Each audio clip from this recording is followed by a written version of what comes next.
Hello, everybody. Can you hear me all right? I'm Derric Haynie from Walnut Creek, California. Where are you chiming in from? Please make sure and say something in chat. I want to make sure I'm coming across loud and clear to you. Are you listening on Facebook, YouTube, or Hey Summit? I'd love to know because personally, we don't see everybody in the same way because we're using StreamYard as a streaming platform. So tell us where you're chiming in from. Let's make sure that you can comment on these videos and talk with us. And if you're on my team and listening, ping me in Slack just to make sure that we know that everything is going smoothly. I'm really excited for today. We've got 2 days packed full of events. Thank you, Kevin, for letting me know. He says, sounds good on YouTube. 2 days packed full of events, all focused on the ugly stepchild of e-commerce. And at least it was the ugly stepchild of e-commerce, right? We're getting better at understanding that retention is how we're going to win this in the long game and get acquired and grow lifetime value and really grow revenue as a company. In the early days, in the heyday of Facebook ads and all that, is acquisition, because unfortunately it was kind of, burning through customers and getting sales at a profit was all you needed to build a company. Now, as cost of acquisition rises and as more competition enters the market, and because of technology like some that we'll see today, as well as platforms like Shopify, et cetera, there's a lower barrier to entry into the e-commerce environment than ever before. And then, of course, COVID accelerating the move from retail to e-commerce, which is increasing competition for a lot of us and fighting in those digitally native vertical brands spaces that we fight in. So long story short, if we can win in the retention game, we can really move our business to another level, and we can edge out our competitors, build a little bit of a moat around our business. And so I'm really looking forward to showing you some tools and tactics that will help you with that today. Thanks, Nathan. Good to hear from you. Where are you guys tuning in from, by the way? This event is broadcast worldwide. I've seen people from all over the world. And where are you? Are you at work? Are you at home? Are you in the warehouse? I've literally had people watch this entire event while packing boxes in their warehouse just so they could fulfill orders. I always love to hear how hard e-commerce merchants are working. And while I'm working hard over here, I am a little bit glad that isn't me, to be completely honest with you. These events are always free. We have more coming up for you. I'll get into that in just a second. We just have some housekeeping items before we move into our first session of the day, which is from me. And then, of course, we'll move into the rest of everybody else because we don't need to hear from me all day. That's for sure. The first thing I wanted to note, if I can bring up my screen here, is that if you're here now, you are getting an email for every single session that we have. And I know that many people have complained about this to me in the past, so I just want to bring it to your attention. If you are here, you can click on this, click here to unsubscribe. And then it's just a quick, two-step unsubscribe or one-click unsubscribe process, and boom. You are not going to get emails about every single session that starts. That's all that it's removing. So you'll still be able to keep in contact with us about upcoming events, and you'll get our email for starting day one tomorrow, but it'll stop you from getting an email reminder for every single session that we have. So I think that can help kind of clear the clutter of your inbox. I think at the last event, I literally had someone tell me that they would never talk to me again because I sent them too many emails. They were like, whatever you're selling, I'm not taking it. This is too much for me to bear. And I was like, okay, calm down. Like, the button's right here. We can unsubscribe, but I want to make sure that you know this upfront going into it. And unfortunately, from my side, I only have two options: send you a reminder for all sessions or no sessions. And personally, I just prefer all, so that you can keep a little bit of a track list of what's going on from the event. So yeah, you can archive them, you can unsubscribe, no big deal. Second up, we have our show notes here. So let me go ahead and share this in the chat. This is the link to the show notes. You can bookmark this page. My team member Autumn is working hard behind the scenes to take notes from all of these sessions that we're going to have. And then this can be your little cheat sheet on action items, your to-do list and priority list. And so keep this around so that you can follow along. And if you miss a link or if you miss a slide, odds are the cliff notes of it at least will be here in the show notes. While I'm here, the Shopify Fempreneurs Facebook group just deserves a solid shout out. If you are a hardworking female-run business, join this group and help support women in e-commerce. And I suppose I can give a shout out to our sponsors. They are the ones that allow us to put on these events for free and allow us to give you the on-demand sessions for free in perpetuity as well. So thank you to Gorgias, the help desk for e-commerce. These guys are growing so quick. I was actually in-house there over 2 years ago now at 14 people. They have over 100 people. They raised their Series B. This company is growing fast because they really have streamlined the process when it comes to e-commerce help desks. You're going to go from 5 agents overworked to thinking, reassigning 2 of those agents to other tasks when you switch over to Gorgias. I swear it really does work that well. LoyaltyLion, which we're going to hear from later today, the central piece of your retention and loyalty strategy has to be a world-class loyalty program. And you can't do that without a tool that can connect to certain social activities or events or products that you may want to give away for free, and a great back-end dashboard for displaying loyalty points and understanding how people are responding and actually retaining through the program, right? LoyaltyLion has built all of that and has a very robust loyalty platform, including a POS integration for Shopify POS if you're both retail and online. Recart is the best-in-class messenger marketing platform for Shopify merchants. They focus specifically in on messenger marketing. So they've got everything from the Facebook ads, click-to-messenger integration that goes to flows and sequences. Quizzes can be done in the back of Messenger. And honestly, if you haven't tested this out, it could be a better way to improve return on ad spend. You can collect emails and contact information from people before sending them to the website, or just have deeper engagements with them. Recart's figured out how to do it. They promise at least a 500% ROI and are often seeing a 1,000% ROI for a lot of their customers. Rebuy, I am always impressed to see this tool because, and I think this is a little bit along the lines of retention. Well, it's technically on the pre-sale side, upsell and cross-sell driven by artificial intelligence. I think that when people are discovering new products on our site a little bit better, they're going to engage with our brand more. So if you have, the cover for the barbecue as the upsell item, it makes it easier for the customer to find the product. And while that one thing maybe is really straightforward, when you're cross-selling dozens of different items, like different colors of nail polish or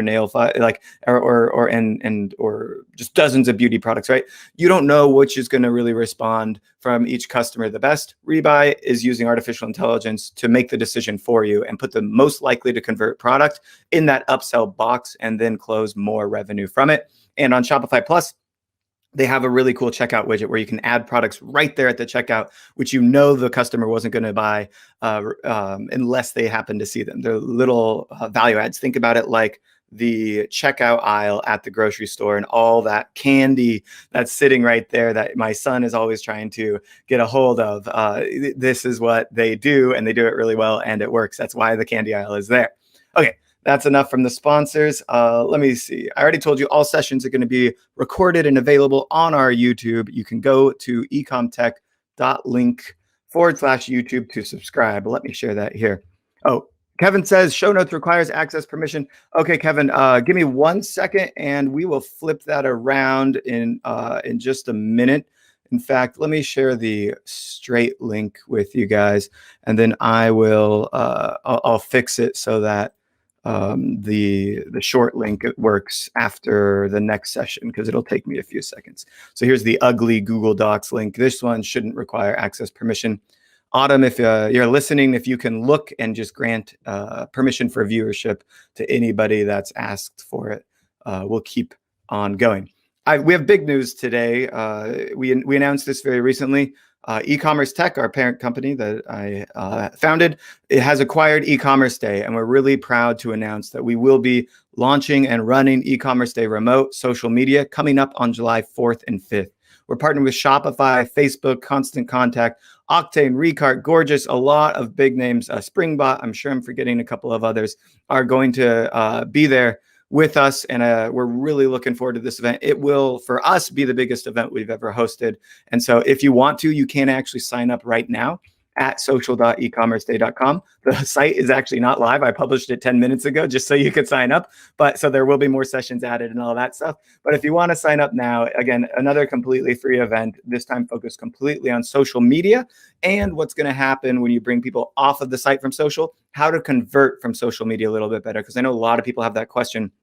which is just what the traffic from social media is crap. It's not converting. It converts at 0.5% or 1%, whereas my search traffic is converting at 3 or 4%. It's like, yeah, that's how it works, but maybe there are a few things we can do to improve that conversion rate as well.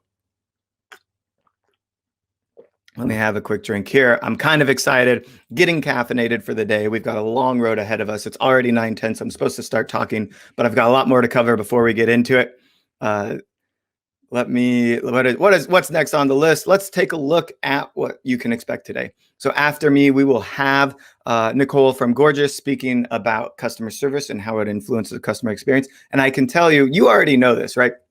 If somebody has a negative customer service experience, they're very unlikely to buy from you again. So if you can flip that around and keep customers happy or solve issues before they start, then you are going to improve retention. And it happens in a one-to-one way. Each inquiry deserves its own response. But in aggregate, you start to see problems that arise in your business. With Gorgias's great tagging system, you can see which tags are most common and then go see, like, oh, it's always a sizing issue. We've got to go address like the sizing chart on our site. We need to preemptively talk to people to make sure they're getting the right size. It'll reduce returns, increase satisfaction, increase loyalty, and it'll just be a better experience. Sometimes you can't see things like that. It's not always as cut and dry as what I just said, sizing, right? It's other issues that might be with other types of products. You might have hundreds of SKUs and there's one batch of bad products in there, right? So there's a whole bunch of things that go into that.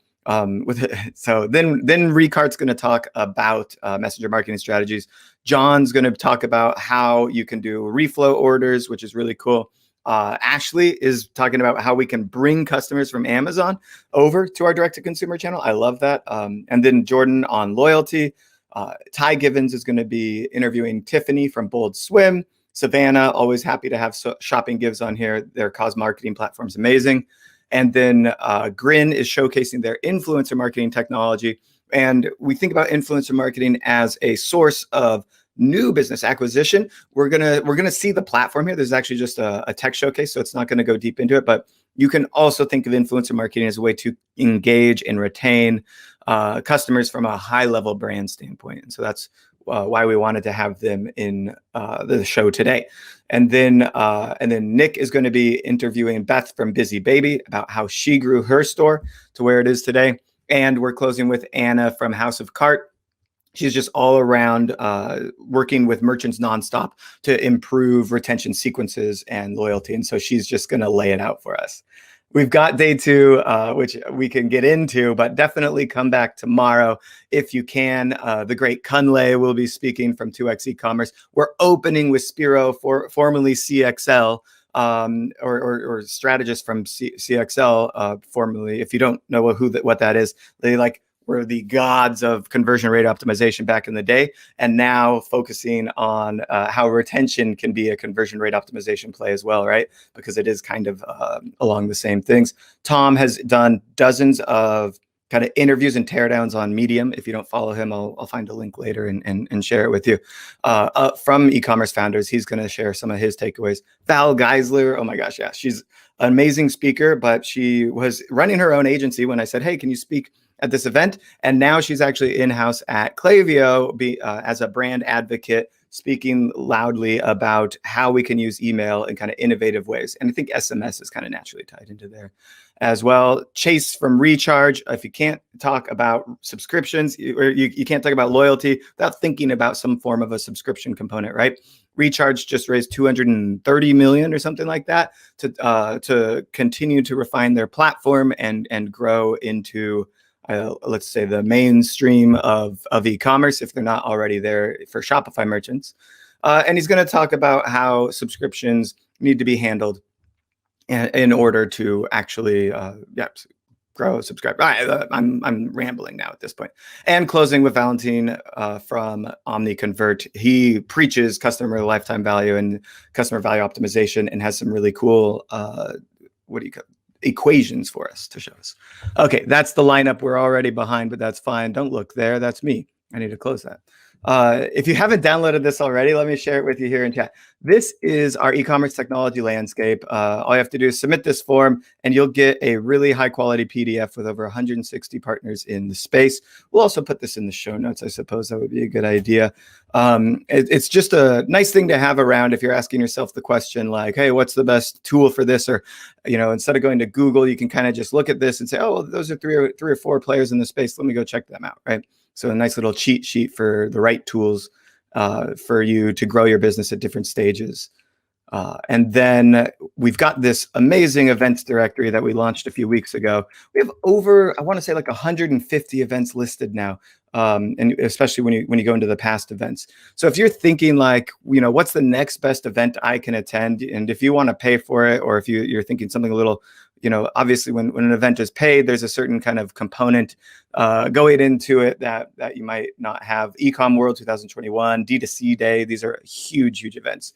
And then you can also filter for free events that you want to look at that are upcoming. And then we actually will have a filter here very soon that does online and live. And you can also search for events by category, but most of them are broad-based e-commerce events. And let me share that with you here in chat again. You can just browse through this. If you are hosting events yourself, if I'm speaking to any app developers, agencies, etc., you can submit the events here. Would love to feature you. What next? I don't think that's our speaker list. Don't show that. I think that's it. Let me see. Oh, I guess I should, I'll briefly plug myself. If you're wondering what tools to use in the e-commerce world and you're thinking this is too confusing, I don't think I've got it right, I'm probably missing opportunities for growth. You just go to the site, click here, fill out this form. We'll speak for an hour. There's no catch. We don't sell you anything. Our goal is to show you the landscape and present to you options of tools that you should be looking at, shortcut that decision-making process, make it easier for you to choose the right tools. We'll intro you to the tool provider. And in some cases, we're able to even give you discounts with our partners at Gorgias. We're able to get you the second month free. And there's a few other kind of cases like that where we're able to get you the handheld onboarding and things like that to ensure that that you're getting what you need. And my job is specifically to make sure you ROI from each of these tools, that you have the right person in place, that you're going to set up the tool the right way, and you're going to be happy with its performance. And that's why we do these 1-hour consults, is to build that roadmap for the tools you should be thinking about, testing, looking at in the future as you grow, as you hire, as you hit all of those walls that you're sure to hit in the future.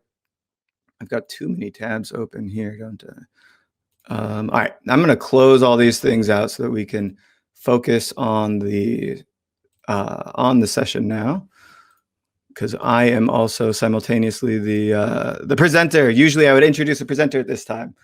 But all right, let's see if we can go full screen with this, and let's get into the first session, which is kind of along the lines of speaking to me, but I want you to be able to, of course, self-serve this as well. Can you see the screen? What happened to the image? The image isn't there. Oh, well, let's move on. Oh, it appears slowly. I didn't plan that. All right, deep breath, moving along.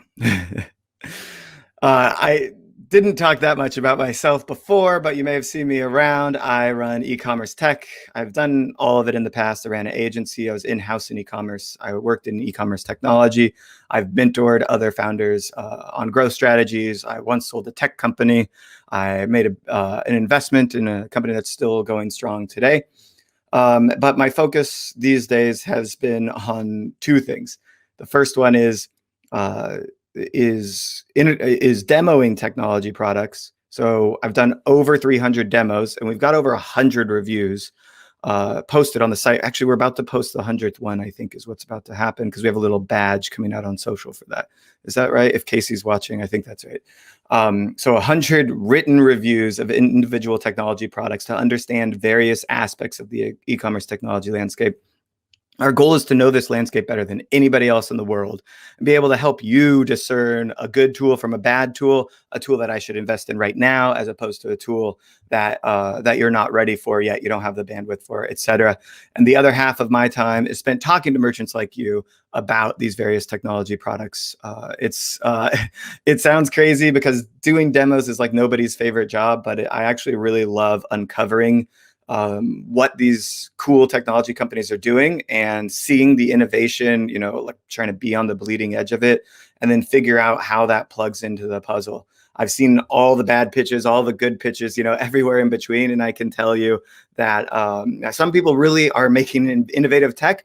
Other people, like, I'm like, I don't know how to place you. You're just like, 5 years behind this leading, provider or something like that. And that's what makes it really hard to tell as a founder and an e-commerce store owner is like, there's just so much convolution in the space. So that's the landscape. We already talked about it. Let's get into like the fundamentals of what e-commerce technology is and how it's affecting merchants today. In order to start with that, we have to talk about where the market was in the past, which was market proliferation. This is the 10 to 15 to 20 years from about the year 2000 to about the year 2015. Even still, we see a proliferation of technology. Thousands of new tools are starting every year, and dozens are dying every year as well. But what we see today more than any of that, especially on the high end, the most successful tools, they're consolidating. They're becoming all-in-ones. They're actually becoming the best in class of multiple different subcategories of e-commerce. So if you think about Yotpo, they've acquired Swell and SMS Bump. They have their and they have a visual tool as well for making graphics. Klaviyo has just raised $320 million. They've successfully pulled off bringing in SMS, and I'm guaranteeing they're going to go for more like different technology categories in the future. SendLane will also be tackling this. They're another player in the space.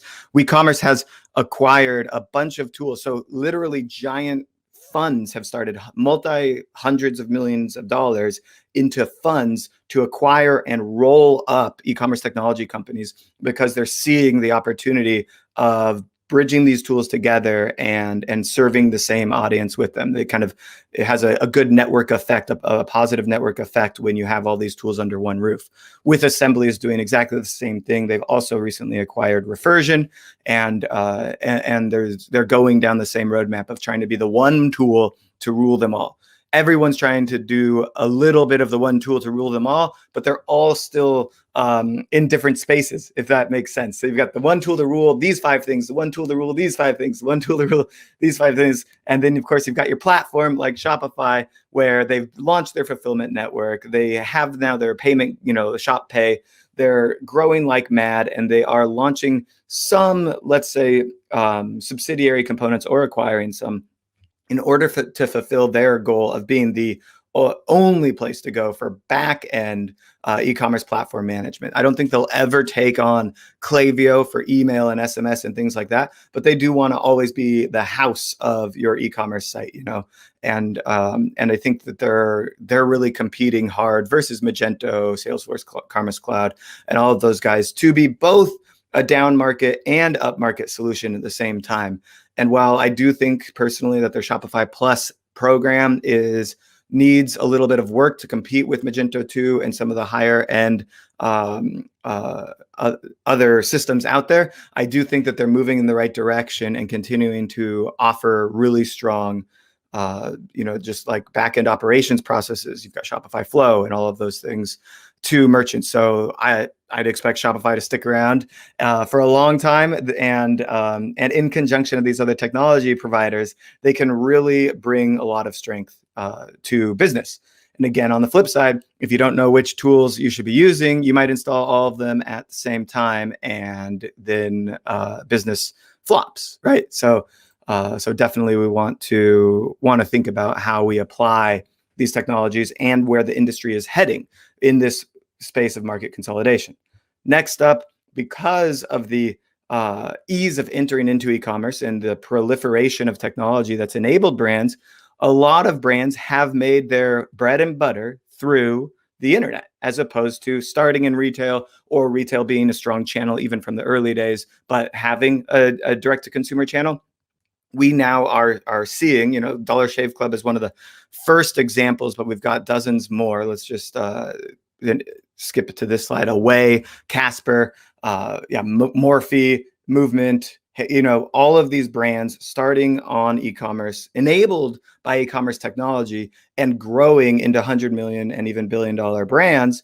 And this enables more people to come into e-commerce technology, build products for little niches within the ecosystem, and then solve major problems for merchants that have existed but weren't really worth tackling in the past. So as we see a proliferation of e-commerce, we can then, on the back of that, because without e-commerce, you can't make a tech company, right? You have to make it into an existing market. But at the same time, e-commerce can't thrive if there aren't great technology tools that they can use to make their lives easier.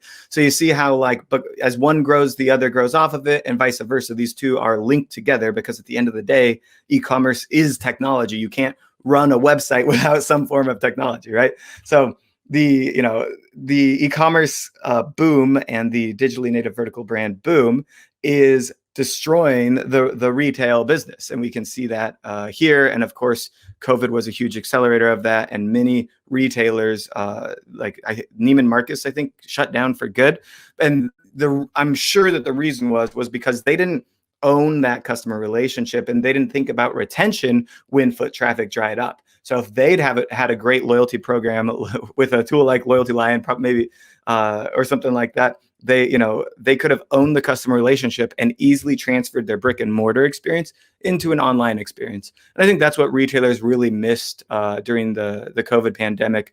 Before that, leading up to that, was how digital and owning the contact information and understanding the social handles and where people hang out on social that are your customers and all of that stuff. If you didn't know that before March of 2020, you were likely to go under. But the brands that had a good connection there are still doing well, maybe not as good without the brick and mortar traffic, but they're still doing well and thriving and focusing on e-commerce. We actually have talked to dozens of brands in the last year about their transition from retail to e-commerce to make sure they've got the tools in place.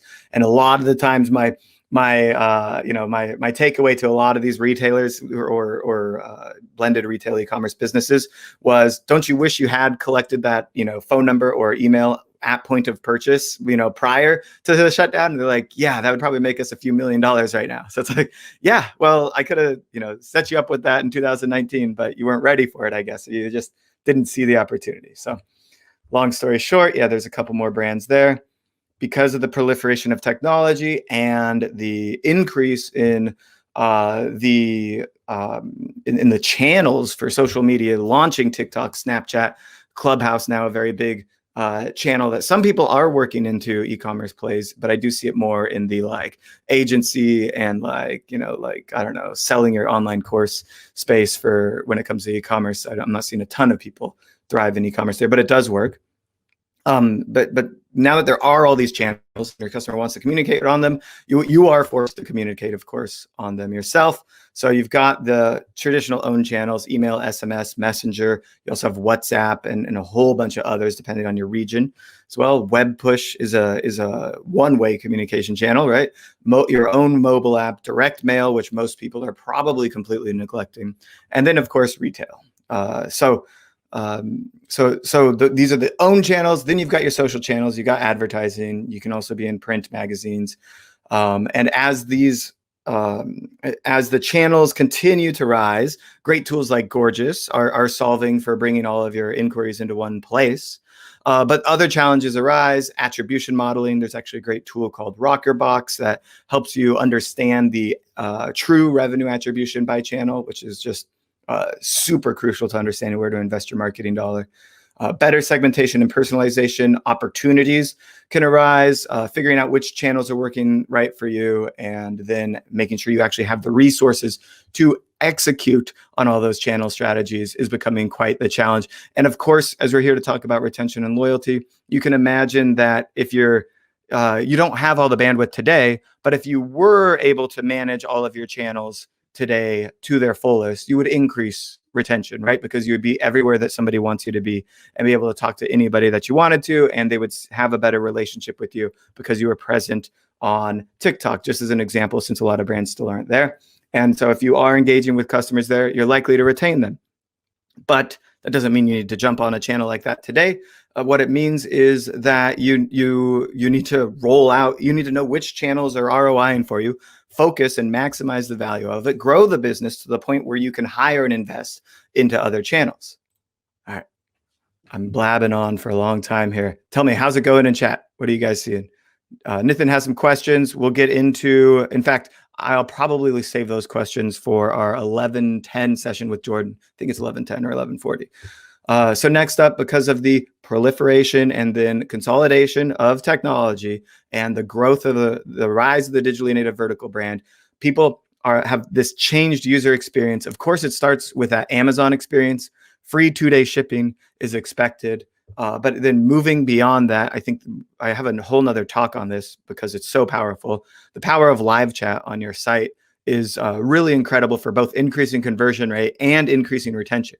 If you do like a study of the customers who talked with you before their first purchase and those that didn't, I guarantee the customers that talked to you before their first purchase, as long as you did a good job in a chat, in a live real-time chat, are likely to have a much higher lifetime value and buy from you more frequently.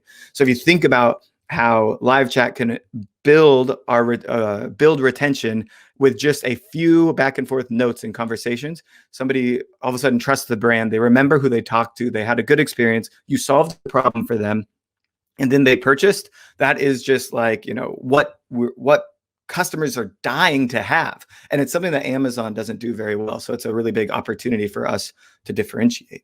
I expect you to know who I am, just meaning that if I've been to your site before, I should be able to log in, maybe one-click login or something like that. I should be able to check out without having to put my credit card information again. Thank you, ShopPay.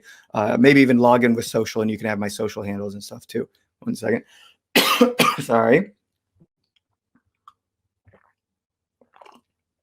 And yeah, one of my biggest pet peeves is also when you show an email pop up to somebody whose email address you already have. Why? This is so silly.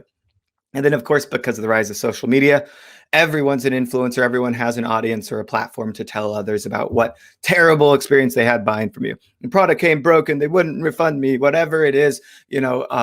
People love to complain. You sent me 10 emails. You're dead to me, as I told you earlier today, right? So if you are, in fact, if you are, in fact, frustrating your customers, you have to solve their problems before they turn to social media and create a negative retention and negative viral coefficient about your brand. It is challenging, but it is expected that you are solving these issues and responding to the people whose issues you couldn't solve and explaining to the world why as well. Yeah, and then we'll get into it more with Jordan later on, but loyalty programs that encourage social sharing, encourage following us on social, tracking back so that when you follow me on Instagram, you get 100 loyalty points or whatever it is. I think those are really, really important and totally underrated right now. And then understanding your viral coefficient kind of stems from that, which means it's called your referral rate or your viral coefficient. So the first way to track that, just getting into it briefly, is how many people shared their referral link and had somebody sign up through that. That's your bottom line, but there's also word of mouth that stems on top of that. Sometimes that you can call that direct traffic, and new customers through direct traffic is a good way to track it. But sometimes you just kind of have to guess at what that metric is or come to a reasonably estimated conclusion. And it's important because if you're thinking about lifetime value per customer or even just first purchase, right? You're running a Facebook ad, you've got a 300% ROI, and that causes you to break even on that first sale. But if you know that 20% of your first purchase customers will refer a friend, then all of a sudden your actual average order value should actually be 20% higher because of that customer, because you know that 1 in 5 will refer another order of about the same size. So that person that you got from Facebook ads isn't just one person, it's 1.2 people. So by understanding your referral or viral coefficient, you're able to better calculate lifetime value. Some other random high level strategy ideas before I go into my quick tips on tech tool selection. Just really important things that I think a lot of merchants forget, which is why I'm telling you this. Yeah, this presentation's me just going from rant to rant, if you haven't noticed yet. But daily metrics dashboard, a place where you log in at least once a day, every morning, usually, sometimes morning and night. Don't stare at this too much. It can be just like mindless self-indulgence. But you want to be able to see how cost of acquisition, lifetime value, what products are selling well, how well upselling is going. You want to see how many loyalty points have been spent today, how many loyalty points have been accrued today. And of course, last 30, last 90, how is this changing over time? Is there a big boost in traffic because an influencer posted? Is there a lull because of the iOS 14 update, et cetera, et cetera? You want these things in real time, especially when you're doing over 100 orders a day, which is a little bit of a larger story, but that's just like at that moment, if a product runs out of inventory, you need to act on it fast or it's costing you a lot of money. So having that daily metric dashboard up and at least looking at your trailing 30s, trailing 14s, and if you can put up some predictive analytics slides as well, so that you know how to manage inventory and stuff like that. That's what I think of from not just the CEO's level, but also, the head of marketing needs daily metrics. The operations manager needs daily metrics as well in order to keep the business running well. Split testing. If you've ever done a consult with me, so I know some of you are listening right now, you know that I hate hearing about brands that are not doing split testing. If you're doing over 50,000 visitors a month to your website, you have to be doing split testing. And even at 10,000 visitors a month, there's at least 1 or 2 tests you should probably get going. Your product detail pages are huge for places to split test. If you have unique landing pages or squeeze pages, test those. Pop-ups, very important to test. The homepage, very important to test. Pardon me.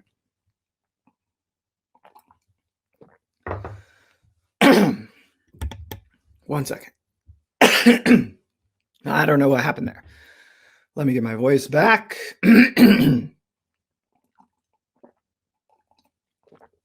All right, I think I'm getting my voice back. I don't know what happened there. Just yelling at the top of my lungs is getting to me, I guess. So split testing, real time, A and B, so that 50% of the audience. I'll give you a basic example. Split testing a tool like Sezzle, a buy now, pay later tool on all of your product detail pages. Look at the total average order value and conversion rate of that tool when it's on there versus when it's not.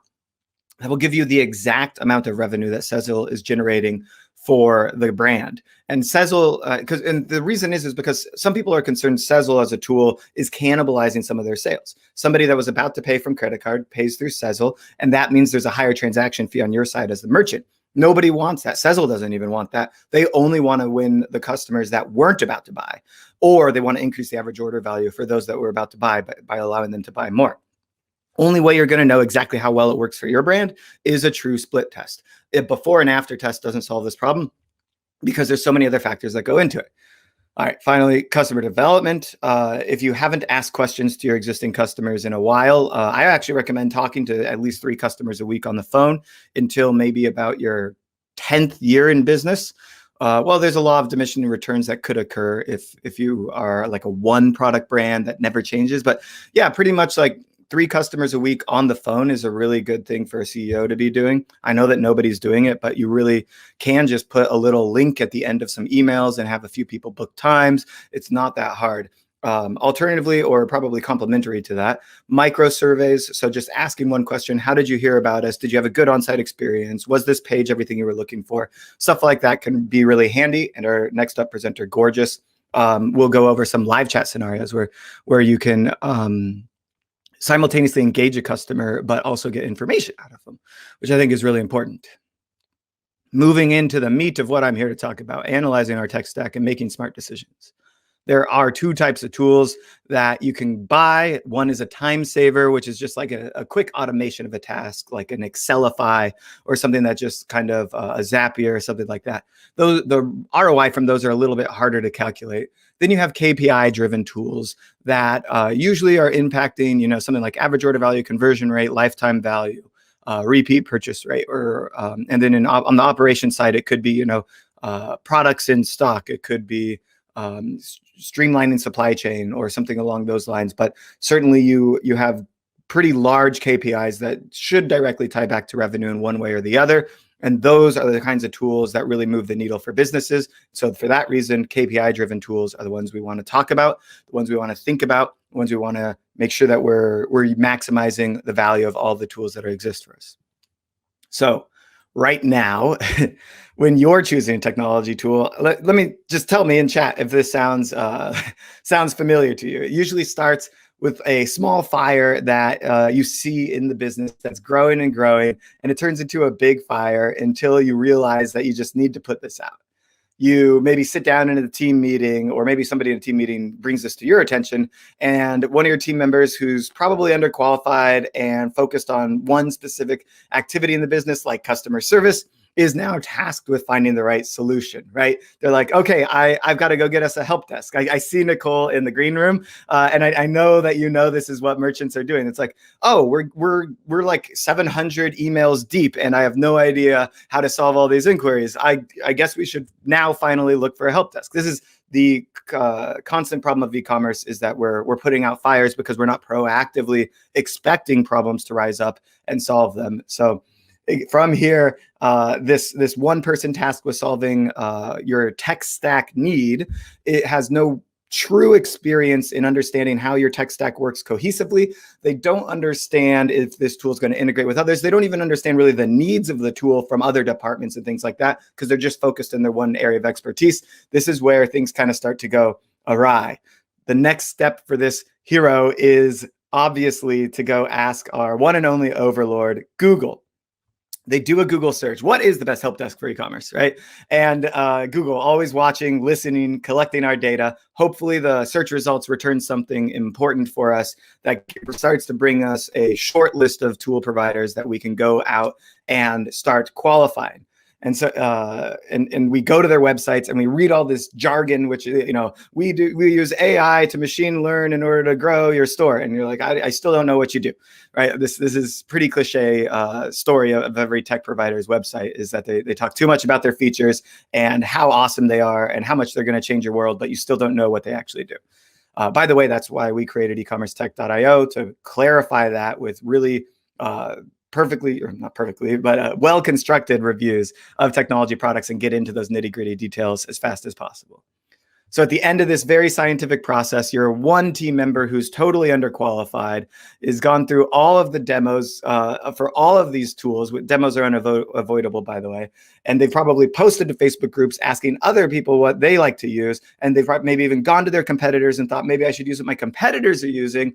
And they finally got their short list of tools, and they've narrowed it down to one or two. And then they have to turn back to their team and their management and say, guys, can we buy this tool? And then the process sometimes starts all over again. The management is like, well, we don't have the budget for that. Well, let's see if we can get a tool that's cheaper. Well, let me go see if I can find another tool. And the process continues on, right? This is the nightmare of choosing a technology product when you're looking at crucial components like customer service, like upsells, cross-sells, like loyalty programs, like review programs, like inventory management systems, like third-party logistics providers, and even agencies, right, for e-commerce. This is the nightmare that currently is your job. So yeah, there's a better way. This is how I like to structure it. It starts when the problem is identified, or if you can predict the problem as arising over the next 3, 6, or 12 months, then at least you'll have a roadmap for understanding when you need to start doing your research process.